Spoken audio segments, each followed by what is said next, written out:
السلام علیکم ورحمۃ اللہ وبرکاتہ۔ اعوذ باللہ من الشیطان الرجیم، بسم اللہ الرحمن الرحیم۔ تو آج کا جو ٹاپک ہے وہ ہے کہ سب سے افضل ترین عمل اسلام کا کون سا ہے۔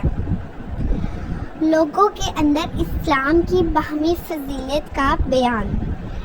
تو اس میں صحیح بخاری سے جو ہے حدیث ہے وہ اس طرح سے ہے کہ حضرت عبداللہ بن عمر بیان کرتے ہیں کہ ایک شخص نے نبی کریم صلی اللہ علیہ وآلہ وسلم سے دریافت کیا کہ اسلام کے اعمال میں سے کون سا عمل سب سے افضل ہے۔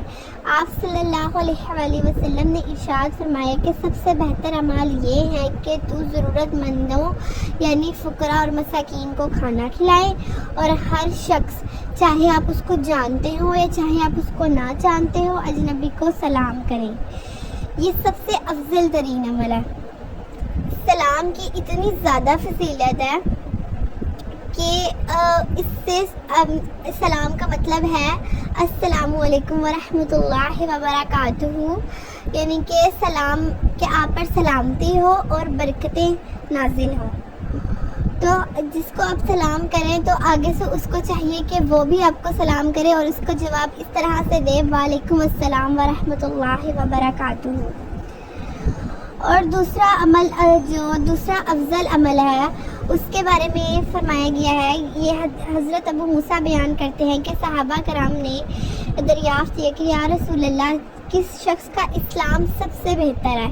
پہلے تو جو بات ہو رہی تھی نا وہ ہو رہی تھی کہ اسلام کا سب سے افضل عمل کون سا ہے، اب یہ کہتے ہیں کہ کس انسان کا اسلام سب سے بہتر ہے۔